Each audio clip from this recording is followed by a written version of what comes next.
Hi friends. நாங்கள் recent டேஸில் இந்த சம்மர் வெக்கேஷனுக்கு கேரளாவில் உள்ள பாலருவிக்கு தான் போயிருந்தோம். பேருக்கு ஏற்ற மாதிரியே அருவியும் பால் மாதிரி அவ்வளோ வெள்ளையாக இருந்துச்சு.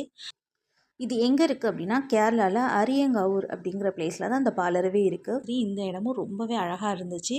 போகிற வழியெல்லாம் அவ்வளோ க்ரீனிஷாக பசுமையாக இருந்தது. ரொம்ப சூப்பராக இருந்துச்சு பார்க்குறதுக்கும். ஒரு ஃபாரஸ்ட்டுக்குள்ளே போகிற ஃபீல் எங்களுக்கு கிடச்சிச்சு. உள்ளே போகிறதுக்கு என்ட்ரி டிக்கெட் ஒரு ஆளுக்கு ரூ. 60 சார்ஜ் பண்ணினாங்க. நாங்கள் எல்லோரும் டிக்கெட் எடுத்துகிட்டு உள்ளே என்ட்ரு ஆகும்போது மேலே வந்து ரொம்ப வெள்ளையாக ஏதோ தெரிஞ்சிச்சு. ஸோ என்னன்னு பார்த்தா அதுதான் பாலருவி. அந்த பாலருவி அருவி வந்து போகிற வழி வந்து ஆற்று தண்ணி மாதிரி ஓடுது. ஸோ அங்கேயும் வந்து நிறைய பேர் குளிக்கிறாங்க. பட் ஆனால் அருவி விழுற இடத்துல குளிக்கிறதுக்கு தடை விதிச்சிருக்காங்க. ஒரு 5 வருஷத்துக்கு முன்னாடியே தடை விதிச்சிட்டாங்களாம். அதனால் அங்கே குளிக்க விடலை. ஆனால் அருவி ஸ்ப்ரெட் ஆகி போகிற இடத்துல வேற ஒரு இடத்துல குளிக்க விடுறாங்க. அங்கே கொஞ்சம் அலோவ் பண்ணுறாங்க குளிக்கிறதுக்கு. தண்ணி வந்து இடுப்பளவு தண்ணி மாதிரி இருக்குது. அந்த தண்ணியில் போய் தான் நம்ம அந்த அருவியில் குளிக்க வேண்டியது இருக்குது. ரொம்ப என்ஜாய்ஃபுல்லாக இருந்துச்சு. அங்கேயும் தண்ணி நல்லா ஃபோர்ஸாக வந்துச்சு. ரொம்ப என்ஜாய் பண்ணோம்.